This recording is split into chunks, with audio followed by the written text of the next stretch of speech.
You can't make this thing up. Welcome back to my channel, sports fans. Okay, let's get into this one right here. Yep, we told you before what the outcome was going to be, and that's it.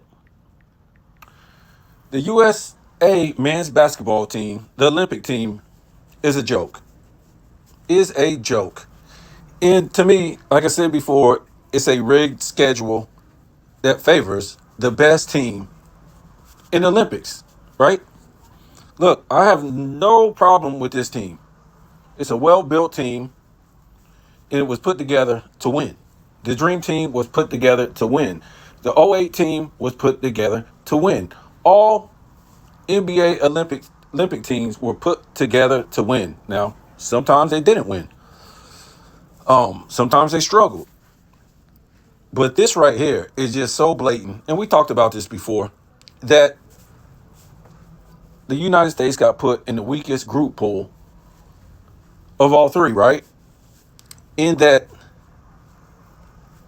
this is basically what they did for LeBron James and the Lakers in the in-season tournament, where they had these group pools and they had some type of lottery behind people's back and gave the Lakers the weakest schedule and let all the good teams beat each other up. Well, this is what you got here.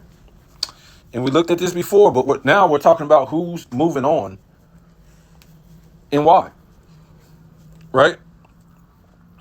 So we talked about this before. All the good teams got put, well, the best teams got put in Group A. And then the second best teams got put in Group B. And the weakest teams got put in Group C. Well, you would say, well, that's fair. And we could say that's fair. But the United States, who is the best team here, got put in the weakest group pool. Now, to me, if you told me you wanted to make it like the playoffs, right? And put the strongest teams playing the weakest teams, that's fine. But only one good team, well, one good team amongst the good teams got to play the worst teams, right? So that's not fair, right? If we was going to make this thing fair, we would have spread out the worst teams amongst the best teams in the three different groups, right? So that's not fair, what they did. And we heard so much about this so-called best team of all time, this best Olympic team of all time, the U.S. team, right? But they've been scheduled to be in the weakest group pool. And when we look at this, you can see the record so far all the way over to the right. And you can see Group A just beat the crap out of each other. And so did Group B. And you would say, well, it's similar in Group C. But when you see the check mark, what do you see? These are the teams that are moving on to the next round. And when we look at Group C, that's different from Group B and Group A. Group A and Group B only has one team not moving on. So in Group A and Group B, you got, what, 3 teams moving on? In Group C, you got 2 teams not moving on, right? So that's the weakest link of all the groups. I mean, these people couldn't even put the United States in the second best group, right? Which would be Group B. They couldn't even do that. Put them against what? Germany, France, Brazil, and Japan. Which still will be unfair if you're putting all the best teams in the same group, right? If you're putting all the great teams in Group A, why wouldn't you remove Spain and put the United States in there? Well, because this thing is rigged and it's fixed. And it doesn't take a retard to figure this out. But that's what they do to NBA fans. They make retards out of NBA fans who are fans of the game today. Right? So basically, like I said, what you have here and what you're going to have at the end of the day, the good teams are going to continue just to beat the crap out of each other until very few are left. And that favors the United States, so they don't have to play the better competition in the medal round. They might play the better competition maybe like 2 times when it comes down to it, right? The gold and silver round. Meanwhile, like I said, Group A will play the better competition the entire time. And you want to be, if we want to be fair and see it for what it is, Group B is also going to play better competition on the way. So when you look at United States next, if I'm not mistaken, from what I see, they play Brazil, that's in Group B, the second best group in the groupings, right? So I guess if they win, I'm not sure, but I'm just looking at it for what it is, right? So if they win against Brazil, and I think maybe Germany and France might play each other, and they play the teams out of those teams, right? Let me look at this real quick. I want to make sure who's playing. Let me see.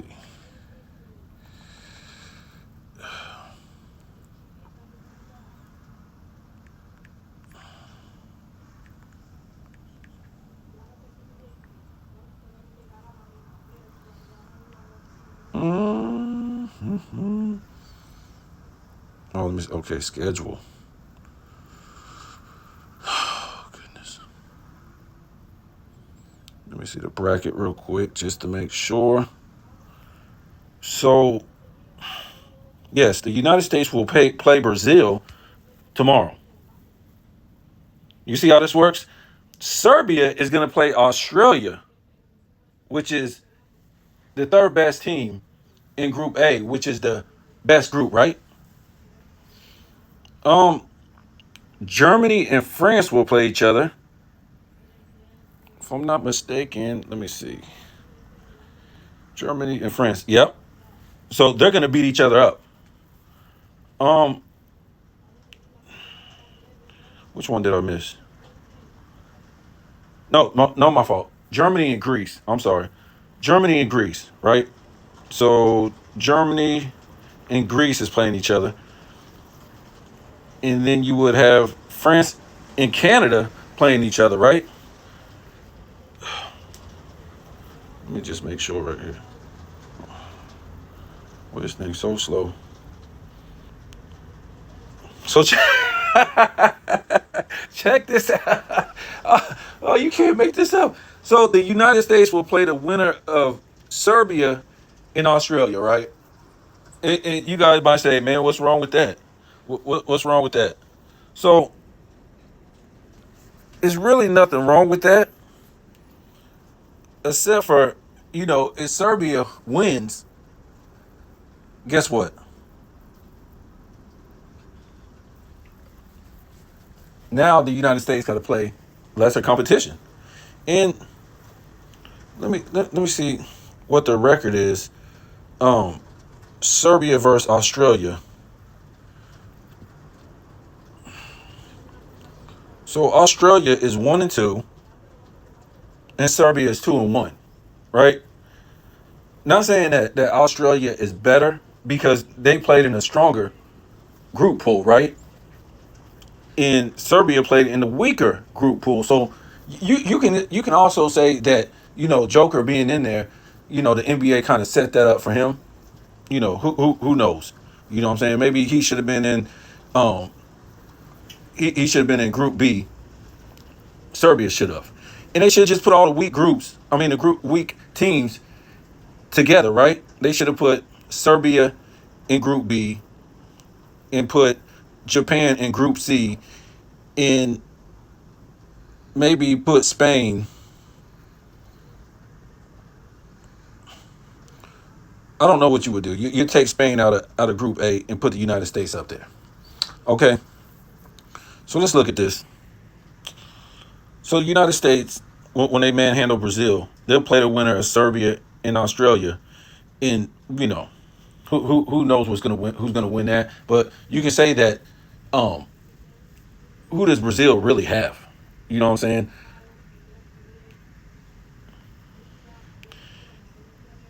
And whoever wins out of France and Canada and Germany and Greece, they're gonna go on to that next round. So to me, why does it seem like all the teams aren't on here? One, two, three, four, five, six, seven, eight, three, six. Yeah, they're all on here. Um, so the United States, though, actually, yes, the next round is a silver medal round. Um, Let me see. So I don't know who the United States is going to play out of France, Canada, Greece, and Germany. But the fact is, they don't play nobody until the next round. So they made it clear that no matter what, they're going to get the bronze medal. And they'll probably get the gold. But what I'm saying is, for these other teams to advance to where they're going, they got to play stiff competition along the way, right? So the United States against Brazil, that's not stiff competition, right? And whoever they play, Serbia or Australia, that's not really stiff competition, right? So they're automatically set up to go to the gold medal round, because the next round is like a silver medal round, if I'm not mistaken. So they don't play nobody until they get to the gold medal round. Meanwhile, France, Canada, Germany, and Greece, they all got to play each other just to make it to the gold medal round. And the United States only has to play, before they get to the gold medal round, they only have to play Brazil, Serbia, or Australia.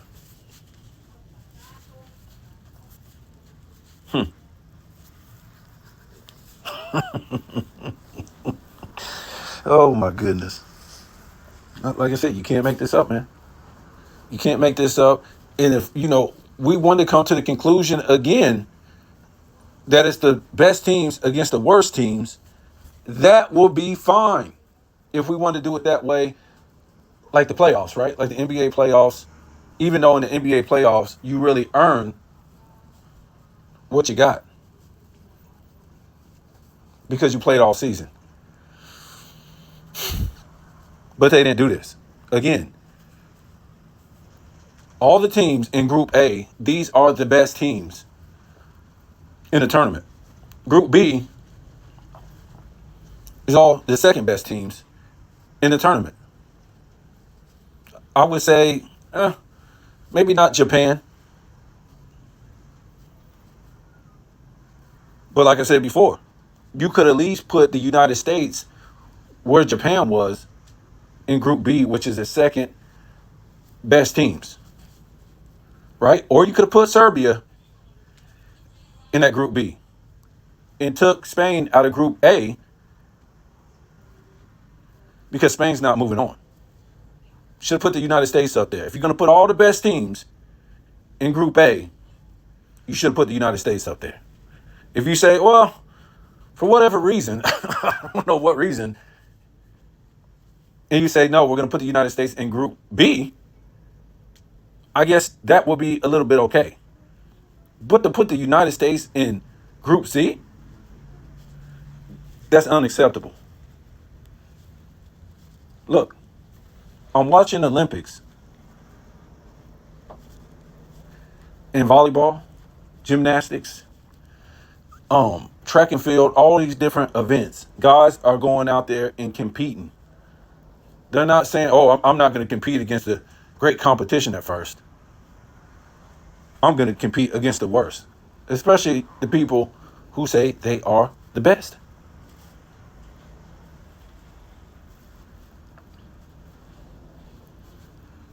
What's going on, people? What's going on? Can somebody tell me? I'm just so confused, and I knew it was set up this way. I knew it was set up this way. I told you in the last video all the good teams, because the way the pool was set up, Group A and Group B, they will beat the crap out of each other, and there will be nothing left, no kind of challenge left for the United States when they got down the line. And as you can see, they're not going to play any stiff competition until they get to the gold medal round. So if they beat Serbia or Australia in the next round, from what I've seen, they're going to go to the gold medal round. And even if they do play the best team there, which is what, Canada? Canada might not have nothing left in the tank.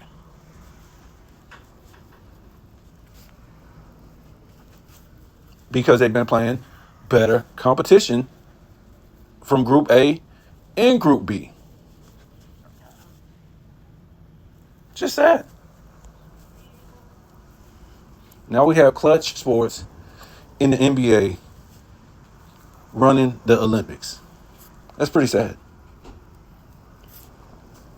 And we can hear it during the telecast, the play-by-play, slurping on LeBron James, doing dunks and layups, turnovers, flexing on the worst competition in his group pool after he gets fouls, throws elbows, straight arms, dunks and layups. And this is so amazing. They do all this so you buy this guy's shoes. Remember, they're only promoting this guy because Nike has a big contract with them. And Nike has a contract with the NBA. So they have to sell this 4-6 loser, not based on his on-court play, silky smooth shooting, footwork,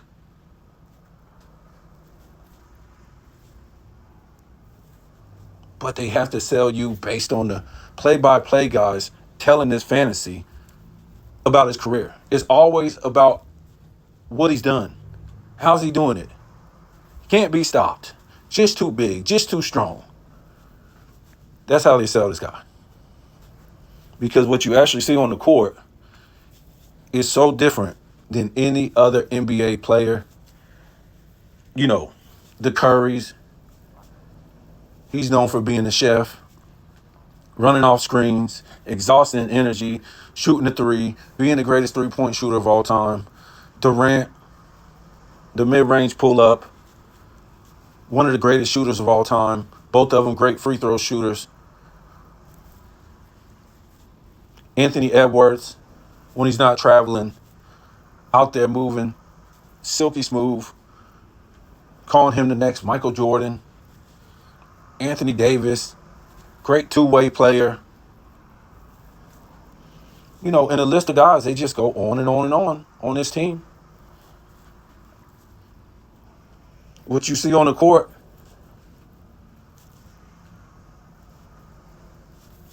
is what you would call a basketball player, a great NBA basketball player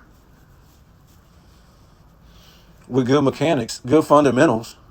You see it from these other guys. They really don't have to tell you. It's all in your face. All these guys, for the most part, are known for something.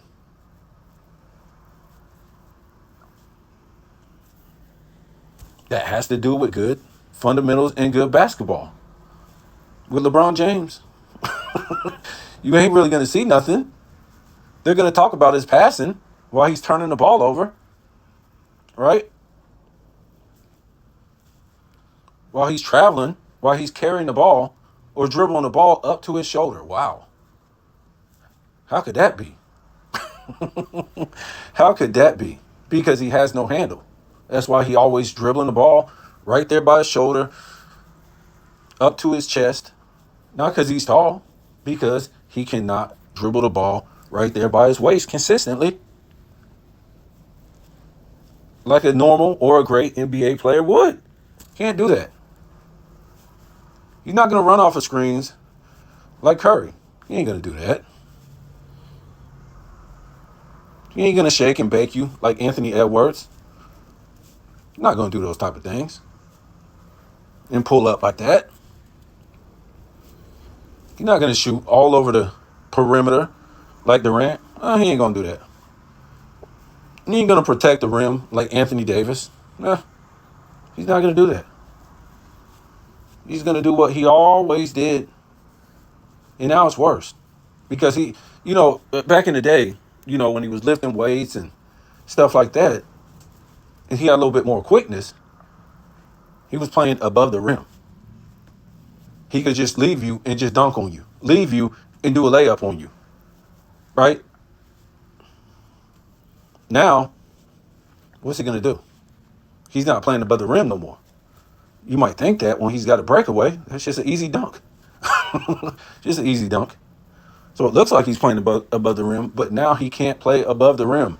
He's older. He can't jump like that. He can't carry that weight above the rim like he used to, play after play after play, just leaving a guy. I don't think he really never juked anybody. It's just that, this era really doesn't play no defense. And they've been told if they practice defense, if they get caught practicing defense in practice, they'll get suspended. So that's when LeBron used to just leave him flat-footed. No juke play, no footwork. He just was fast back in the day. And these guys, they've been told it's not a defensive error no more. And if you try to play defense, he'll get the foul every time because he'll throw his arms at you or flail or flop or something, so he'll get the foul. So yeah, that's that. So now what he does, he just bull charges the lane with a stiff arm to your face, to your chest, to your stomach, or elbowing while he's going up.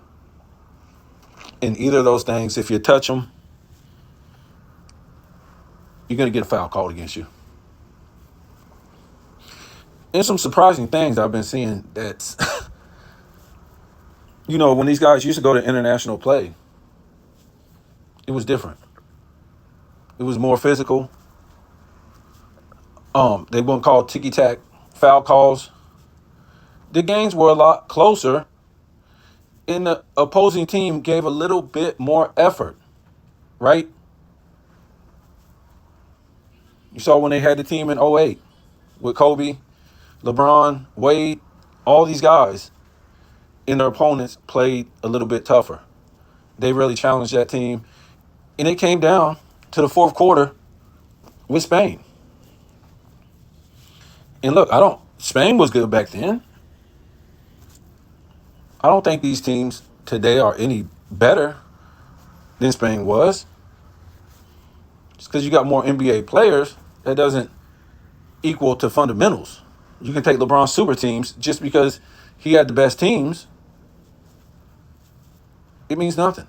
Dwayne Wade, Alonzo Mourning, Shaq, and Gary Payton all together only won one championship and only had the number one seed one time. The Big Three Celtics, I think they were together for like 6 years, only had the number one seed one time, won one championship. So always having the best doesn't always relate to being the best or having the best fundamentals or giving the best effort to win championships. And this is what I think we're seeing right here when we look at this group pool. Right? Too many great players on one team, and we've not seen this before. And it doesn't translate to greatness, fundamentals, execution, leadership. And I think that's what they already knew. Right? So don't put them in Group A or Group B, because they're not going to be up for the challenge the entire tournament. Put them in Group C, and they just can dog out the worst teams and look good while they're doing it. Let them get some momentum going. Because we all know most of these guys on these teams are not leaders. A lot of them on this team are front runners and can only win with great talent. When we look at them playing in the NBA, right? They only can win when they have the talent stacked in their odds. Yeah, they can look great during the regular season. But how many championships do these guys win without the favor stacked in their odds? The Durants, the Currys, the LeBrons. You can even say the Tatums, right? They wouldn't stack the deck. I know these guys, Porzingis and Drew Holiday, they're not Hall of Fame players. But at the same time, they had to go stack the deck more than what Philly had, more than what Indiana had. And these guys are supposed to be what? They're supposed to be great players, right? Tatum and Brown. To me, they're equal. But what happens? A guy like Tatum has so many shortcomings, and he saw that when he went to the NBA Finals the first time. He saw that once he went to this NBA Finals, shooting a brick fest. I don't know what Uncut Hoops is talking about. I don't, man, that man was rebounding. That man was assisting the ball. Well, he's got to do something if he's shooting a brick fest. I mean, what?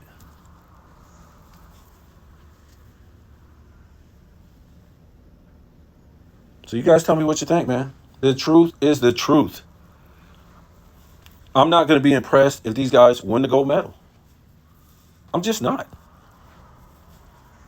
They put all the odds against these other teams, and not because they stacked the team in the United States, it's because they put them against all the great teams in the pools. Tell me what you think.